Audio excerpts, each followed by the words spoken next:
እሺ አሁን በመቀጠል ቤዚክ አክሽኖችን ነው የምናየው። በፓይተን ቱዲ ሮቦት አራት ቤዚክ አክሽኖች አሉ። እነሱን ወደ ማየት እንመጣለን። አንደኛው ሙቭ የሚለው ነው። ያው አራቱን ዲቴል እናያለን። ቅድሚያ ግን ያው ዋናው ነው ነገራችሁ። ሙቭ የሚለው ኦልዌይስ ፎርዋርድ አንድ ግሪድ እንዲሄድ ማለት ነው። ግሪድ የምንለው እዚህ ጋር እንደምናየው የሮቦታ 10 በ10 ቢሆንም ያው ስኩዌሮች አሉ፣ ትናንሽ ስኩዌሮች፣ እነሱ አንድ ግሪድ ይባላሉ ማለት ነው። ተርን ሌፍት የሚለው ደግሞ እንደው ጥቅሙ ካለችበት ሮቦታ ዳይሬክሽኗን ወደ ግራ በኩል ለማዞር ከፈለጋችሁ ተርን ሌፍት ነው የምትሉት። ሶ የሮቦታን ኦሪንቴሽን ወይም ዳይሬክሽን ለመቀየር የምትጠቀሙት አክሽን ተርን ሌፍት የሚለው ነው። ተርን ሌፍት ሁሌ የሚዞርላችሁ ወደ ግራ ብቻ ነው። ሮቦታ ወደ ቀኝ መዞር አትችልም። ሶ ወደ ግራ ተጠቅማችሁ ነው ሁሉንም ዳይሬክሽኖች እንዲዞሩ የሚያደርግላችሁ ማለት ነው። ሶ 90 ዲግሪ አንቲ ክሎክዋይዝ በሰዓት በተቃራኒ አቅጣጫ 90 ዲግሪ ይዞርላችኋል። ኢስት ከነበረች የኢስት 90 ዲግሪው ወዴት ነው ማለት ነው? ወደ ኖርዝ ነው። ኖርዝ ከነበረች ደግሞ ወደ ዌስት ይዞራል። ዌስት ከነበረ ወደ ሳውዝ፣ ሳውዝ ከነበረ ወደ ኢስት እያላችሁ ይህን ዳይሬክሽን ነው የምትጠቀሙት። ሶ ተርን ሌፍት የሚለው ዋና ጥቅሙ ምንድን ነው? የሮቦታን ኦሪንቴሽን ወይም ዳይሬክሽኗን ለመቀየር ነው። ይህም ምን ጥቅም አለው ከተባለ ሙቭ የሚለው ኦልዌይስ አንድ ዳይሬክሽን ብቻ ነው የሚለው፣ እሱም ሮቦታ ያለችበት ፎርዋርድ ዳይሬክሽን ነው። ሶ የሮቦታን ዳይሬክሽን ካልቀየርን ሙቭመንቷ ስለሚያስቸግረን ሶ ሮቦታን ዳይሬክሽን ለመቀየር ተርን ሌፍት የሚለውን ትጠቀማላችሁ። ወደ ቀኝ መዞር ከፈለጋችሁ ሶስቴ ወደ ግራ ስትዞሩ ወደ ቀኝ ዞራችሁ ማለት ነው። ወደ ኋላ ለመዞር ደግሞ ሁለቴ ወደ ግራ መዞር አለባችሁ። ድሮፕ ቢፐር የሚባለው ስለ ቢፐር ያው ኋላ ላይ የምናየው ነገር ነው። ቢፐሮችን ለማንሳት ለመጣል ነው የምንጠቀመው። ድሮፕ ቢፐር የተወሰኑ ቢፐሮችን ትሸክማለች። ያንን ቢፐር የሆነ ቦታ ላይ ወስዳችሁ ለመጣል ከፈለጋችሁ ድሮፕ ቢፐር ነው የምትለው። ፒክ ቢፐር ደግሞ የሚለው ሮቦታ ባለችበት ቦታ ላይ ቢፐር ካለ ያንን ቢፐር ለማንሳት ወይም ለመብላት የምንጠቀመው ፒክ ቢፐር ነው። ሶ ቤዚክ አራቱ አክሽኖች እነዚህ ናቸው። ያው አንድ በአንድ ኤግዛምፕል እናያቸዋለን። ግን ከተርን ሌፍት በስተቀር ሶስቱ ፕሪኮንዲሽን ያስፈልጋቸዋል። ሙቭ የሚለው ለመሄድ ግዴታ ከፊት ለፊቱ ምንም አይነት ግድግዳ መኖር የለበትም፣ ክሊር መሆን አለበት ማለት። አሁን የሮቦታ ጥግ ደርሳ አት ቴን ዋን ላይ ደርሳ ሙቭ ብንላት ፊት ለፊቷ ላይ ግድግዳ አለ። ሶ ወዴት የምትሄድልን አትችልም። እዚህ ጋር የምናየው ይሄ ብራውን ከለሩ ምንድነው? ባውንደሪ ነው። የሮቦታ ባውንደሪ ይሄ ብቻ ነው። ከዚህ ውጭ መሄድ አትችልም። ሶ ከባውንደሪ ውጭ ሂጂ ብትሏት ኢረር ነው የሚፈጠረው ማለት ነው። ድሮፕ ቢፐር የሚባለው ደግሞ ቢፐር ለመጣል ነው። ሶ ለመጣል ግዴታ ሮቦታ ምን መያዝ አለባት? ቢፐሮችን መያዝ አለባት። ያልያዛችሁን ቢፐር ጣይ ብትሏት ኢረር ነው የምትላችሁ። ፒክ ቢፐር የሚባለው ደግሞ ምንድነው? ባለችበት ቦታ ላይ ቢፐር ለመብላት ነው። ግን የቆመችበት ቦታ ላይ ቢፐር ከሌለ ያም እንደ ኢረር ነው የሚታያችሁ ማለት ነው። ሶ አንድ በአንድ ያው ኮዳችሁን እየሰራን ሙቭ ከሚለው እንጀምር። ሶ የሮቦታችን ስም አኒስ ነው። አኒስ ዶት ሙቭ ስንለው ምን ያደርጋል ማለት ነው? አንድ ግሪድ ያው ፎርዋርድ ይድልናል ማለት ነው። የነበረችው አት ዋን ዋን ላይ ነው። ወደ ስንት ሄደች ማለት ነው? ወደ ቱ ዋን ሄደች ማለት ነው። ሶ ሙቭ የሚለው ይሄን ነው የሚሰራልን። አሁን ቀጠለንም አኒስ ዶት ሙቭ ብንለው ምን ያደርጋል ማለት ነው? ሁለት ይሄዳል። ኦልዌይስ ሙቭ የሚለው አንዴ ብቻ ነው የሚሄድልን። ብዙ ጊዜ እንዲሄድላችሁ ከፈለጋችሁ የምፈልጉትን ያህል ጊዜ እየደጋገማችሁ ሙቭ እያላችሁ መጻፍ ነው። ሶ ከዚህ ተነሳ ሁለቴ ነው ሙቭ ያደረገችልን። ጥግ ድረስ ለመሄድ ስንት መሄድ አለባት ማለት ነው? ከኢኒሻሊ ከዋን ዋን እስከ ቴን ዋን ድረስ ለመሄድ 9 ጊዜ ሙቭ ማድረግ አለብን። የወርልዳችን ሳይዝ ደግሞ 100 በ100 ቢሆንና ጥግ ድረስ እስክትሄድ ከተፈለገ 99 ጊዜ ሙቭ ማድረግ አለብን። ሶ 99 ጊዜ አኒስ ዶት ሙቭ የሚለውን መጻፍ አለብን ማለት ነው። ግን 99 ጊዜ አኒስ ዶት ሙቭ እያለ እስከታች ድረስ ስንጽፍ በጣም አሰልቺ ነው የሚሆነው። ፕሮግራሚንግ ላንጉጅ ደግሞ ነገራቶችን ለማቅለል ነው የመጣው። ሶ ይህንን በምን ይተካል? ሉፕ የሚባል ነገር አለ፣ ወይም አይትሬሽን። በፓይተን ሁለት አይነት ሉፖች አሉ፣ ዋይል ሉፕ እና ፎር ሉፕ የሚባል። ሶ እነሱም ወደፊት በደንብ በምታዩት ነገር ነው። አሁን እንድትረዱት ፎር ሉፕ የሚለውን ያው እንጻፈው። ሶ ስጽፉ እንዴት ነው? ፎር አይ ኢን ሬንጅ እያንዳንዱ ምን እንደሆነ ዲቴል እናያቸዋለን ሌላ ጊዜ። ያው ፎርም እንደሆነ ሬንጅም እንደሆነ ሶ እንዲደገም የምትፈልገው 9 ጊዜ ነው። ሶ 9 ብላችሁ ነው የምትጽፉት ማለት ነው። ሶ 9 ከጻፋችሁ በኋላ አኒስ ዶት ሙቭ 9 ጊዜ እንዲደገም የምትፈልገው አክሽን ይሄ ነው። ሶ አኒስ ዶት ሙቭ የሚለው 9 ጊዜ እንዲሄድላችሁ ታደርጋላችሁ ማለት ነው። ይሄ ያው ሲንታክሱ ነው። 9 ጊዜ እንዲደገም ትፈልገ። ሶ እዚህ ጋር እንደምታዩት ያው 9 ጊዜ ትሄዳለች ማለት እስከ ጥግ ድረስ 9 ጊዜ ሄደችላችሁ። ሶ ይሄ ምን እንደሚጠቅመው ማለት ነው? አይተሬሽን ለማድረግ ነው። ይሄን 10 ብናደርግስ ምን እንደሚፈጠረው?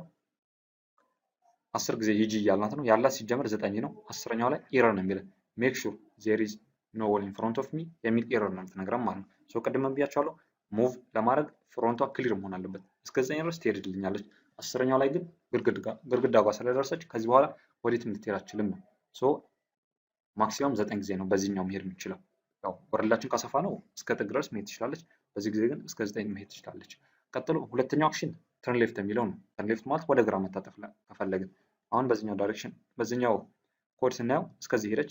እኛ እንድትሄድ ፈለግነው አት ቴን ላይ ነው እስከ ጥግ እዚህ እንድትመጣልን የፈለግነው። ሶ እዚህ ከመጣች በኋላ ግድ ዳይሬክሽኗን ወዴት ማዞር አለብን? ወደ ኖርዝ ማዞር አለብን ማለት ነው። ወደ ኖርዝ አዙረን ወደ ላይ የምንወስዳት። ሶ ፊቷ ወደ ኖርዝ ለማዞር አሁን ያላቸው ወደ ኢስት ነው። ወደ ኖርዝ ማለት ግራዋ ነው። ወደ ግራ አንድ መታጠፍ አለባት ማለት ነው። ሶ አኒስ ዶት ተርን ሌፍት ማለት አለብን። በዚህ ሰዓት ምን ይላል ማለት ነው? ፊቷን ወደ ሰሜን ታዞረዋለች። አሁን ፊቷ ወደ ሰሜን ዞረው ማለት ነው፣ ወደ ኖርዝ። ሶ ከዚህ በመቀጠል ላይ እንድትወጣ ከፈለግን ያው መልሰን 9 ጊዜ ምን ማድረግ አለብን? ሙቭ ማድረግ አለብን። ቅድሚያ 9 ጊዜ ጥግ ድረስ ሄደች። በመቀጠል ተርን ሌፍት አድርገን ወደ ኖርዝ አድርግናት። መልሳ ደግሞ 9 ጊዜ ወደ ላይ ትወጣና አሁን ላስት ፖዚሽኗ የሚሆነው የት ነው? እዚህ ቦታ ነው ማለት ነው። ሶ ተርን ሌፍት የሚለው ዋና ጥቅሙ ምንድነው? ፊቷን ለማዞር ነው። ሁሌም ወደ ግራ ነው የምትዞረው። ሌሎች ዳይሬክሽኖችን መጠቀም ከፈለጋችሁ እሱን እየደጋገማችሁ መጠቀም ነው ማለት ነው። ሶ ሙቭ እና ተርን ሌፍት የሚለው አጭሩ ይሄ ነው። ግን እዚህ ጋር መጠንቀቅ ያለባችሁ ነገር አሁን በዚህ ሰዓት እንዴት ነበር ያደረገችልን? 9 ጊዜ ነበር ሙቭ አድርጋ ከዛ በኋላ ተርን ሌፍት ያደረገችው።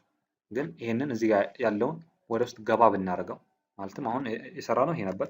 ወደ ውስጥ ገባ አድርገን ብንሰራው አሁን ያየነውን አክሽን አይደለም እንሰራለን።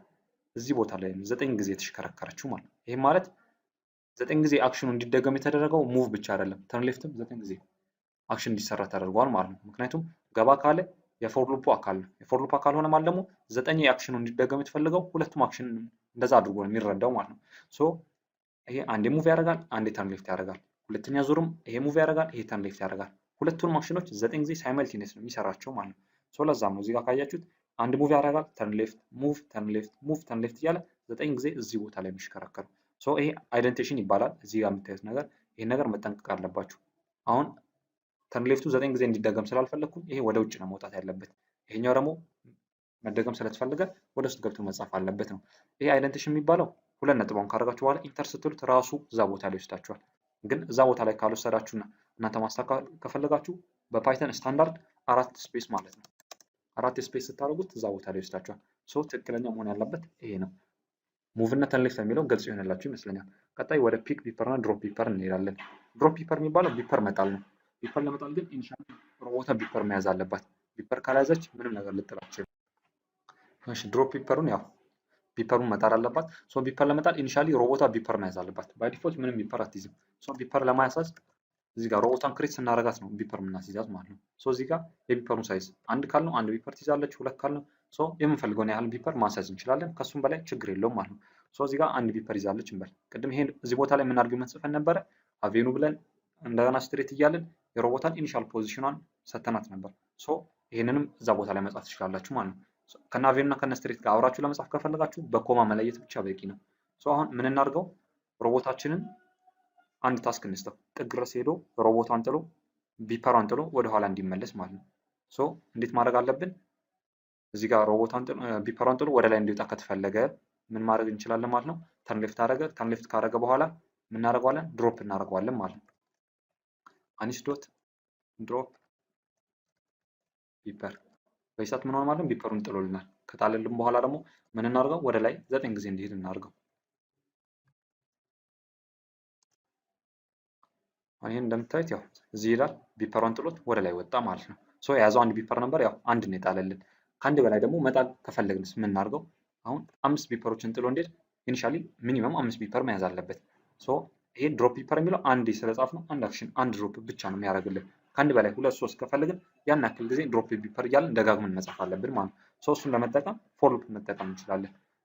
5 ጊዜ ከምንጽፈው ፎር ሉፕ አድርገን ሶ ይሄ 9 ነው የሚለው ይሄን አስተካክለውና 5 ሶ ይሄኛው ወደ ውስጥ ገባ ማለት አለበት። ምክንያቱም ቅድም ነግሬያቸዋለሁ ይሄ አክሽን እንዲደገም ስለተፈለገ ፎር ሉፕ ውስጥ መግባት ስላለበት 5 መሆን አለበት። እዚህ ጋር 5 ቢፐሮችን ጥላልን ወጣች። ለዛ ነው ይሄ 5 የሚለውን ጽሑፍ የምናየው ማለት ነው። እሺ እዚህ ጋር 6 ቢፐር እንድጥል ብናዛትስ? የያዘችው 5 ቢፐር ነው። 6 የጣይ ብንላት ምን እንደሚፈጠረው ኢረር ነው የሚባለው። ምክንያቱም አይ አም ኖት ካሪንግ ኤኒ ቢፐርስ 5 ይዛ 6 ጣይ ብትላት ኢረር ነው የምትላችሁ ማለት ነው። ሶ ይሄን ነገር ማስተካከል አለባችሁ። እና ድሮፕ ቢፐር የሚባለው ይሄ ነው። ቅድምም ብያችኋለሁ። ድሮፕ ቢፐር አንደኛው ፕሪኮንዲሽኑ ሮቦታ ግድ ያዘዛችሁትን ያክል ቢፐር መያዝ አለባት። 5 ለመጣል ሚኒመም 5 መያዝ አለባት። ከ5 በላይ ብትይዝ ችግር የለውም።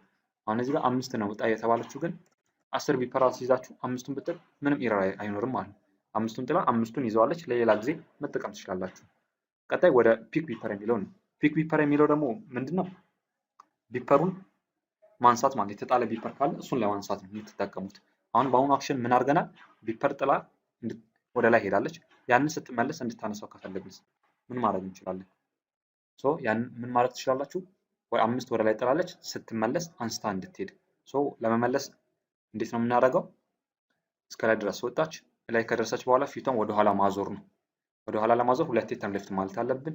ቀጥሎ እስከ ታች ድረስ ትመጣለች 9 ጊዜ ሙቭ።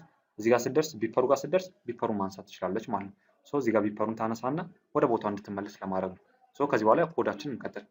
ወደ ኋላ መዞር አለባት። ወደ ኋላ ለማዞር ተርን ሌፍት የሚለው ሁለቴ ነው መጻፍ ያለብን። ምክንያቱም አሁን ያለችው ወደ ሰሜን ነው። ወደ ደቡብ ለመዞር ሁለቴ ነው ተርን ሌፍት ማድረግ ያለባት። በይሳት ሁለቴ ዞረች። ሁለቴ ከዞረች በኋላ ምን ማድረግ አለብን? 9 ጊዜ ሙቭ ማድረግ አለብን ማለት ነው። ይሄንን 9 ሙቭ እናደርገዋለን።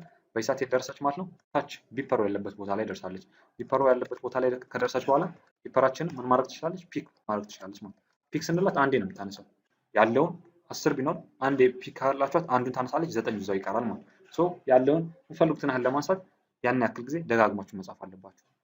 አንዱን አነሳች። ካነሳች በኋላ ወደ ቦታው ለመመለስ ወዴት መታጠፍ አለባት? ወደ ቀኝ መታጠፍ አለባት። አሁን ፊቷ ወደ ሳውዝ ነው፣ ወደ ዌስት ለመታጠፍ ወደ ቀኝ መታጠፍ አለባት። ቀኝ መታጠፍ ማለት ደግሞ ምን ማለት ነው?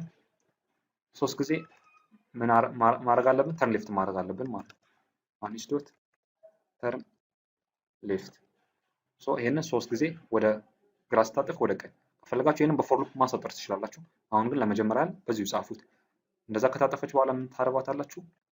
ወደ ቦታው ለመመለስ 9 ጊዜ ሙቭ ማድረግ አለባት። እዚህ ጋር እንደምናየው ሄደች 5 ጥላን ሄደችው። ስትመለስ ግን አንዱን ስላነሳችሁ 4 ይቀረናል ማለት ነው። እዚህ ጋር አንድ ፒክ ቢፐር ብቻ ስላልናት ነው አንዱን አንስታ 4ቱ እንዲቀር የተደረገው። ሁለት እንድታነሳ እዚህ ጋር ሁለቴ ማለት አለብን ማለት ነው። አሁን ሁለት ብለን ሁለት ብንለው ምን እንደሚያደርግልን ማለት ነው? ሁለቴ ነው የምታነሳው ማለት ነው። ሁለት ቢፐር ታነሳለች። 5 ነበረ። ቀጣይ ላይ የምናገኘው 3 ቢፐር ነው። 5 ቢፐር ጥላ ሄደች። ስትመለስ ሁለቱን አንስታ 3ቱ ቀረ። እሺ ላይ ከሄደች በኋላ ፒክ ቢፐር ብንላት ምን ነበር የሚፈጠረው? ላይ ከሄደች በኋላ ማለት ነው እዚህ ቦታ ላይ ይሄ ቦታ ማለት ኢኒሻሊ መጀመሪያ ሄደች 9 ሙቭ፣ ከዛ ተርን ሌፍት ወደ ሰሜን ታጠፈች። በመቀጠል ደግሞ ድሮፕ ቢፐር 5 ቢፐር ጥላ ወጣች። ቀጥሎ 9 ጊዜ ሙቭ አድርጋ አሁን ሰሜን ጫፍ ላይ ደርሳለች። እዛ ቦታ ላይ ፒክ ቢፐር ብንላት ኤረር ነው የምትለው። ምክንያቱም እዛ ቦታ ላይ ምንም አይነት ቢፐር የሌለ ቢፐር ነው አንሺ እያልናት ያለው ማለት ነው። ወጣች። እዚህ ጋር ስደርስ ግን ኤረር ነው የሚለን። ምክንያቱም አይ መስት ቢ ኦን ኤ ቢፐር ቱ ፒክ ኢት አፕ። ያንን ለማንሳት ግዴታ ቢፐር ላይ መቆም አለባት ነው። አሁን ምንም ቢፐር ላይ አልቆመችም። በይሳት ኤረር ነው የሚለም ማለት ነው። ኤረሩ ያለ ምክንያቱም የሌለችበት ቢፐር በሌለበት ቦታ ላይ ቢፐር አንሺ ስትሏት ኤረር ነው የሚፈጠረው። ለዛም ነው እዚህ ጋር ኤረር ያለችን። ምክንያቱም ቅድም ብያቸዋለሁ ፒክ ቢፐር ለማለት ግዴታ ያለችበት ቦታ ላይ ቢፐር መኖር አለበት። ቢፐር ሳይኖር ፒክ ቢፐር ብትሏት ኤረር ነው የሚፈጠረው። ይሄ ነገር ፒክ ቢፐር የሚለው ግልጽ ይሆንላችሁ ይመስለኛል። 4ቱ ቤዚክ አክሽኖች እነዚህ ናቸው። ቀስ በቀስ ወደፊት ፕራክቲስ ስለምናደርግ በደንብ እናያቸው።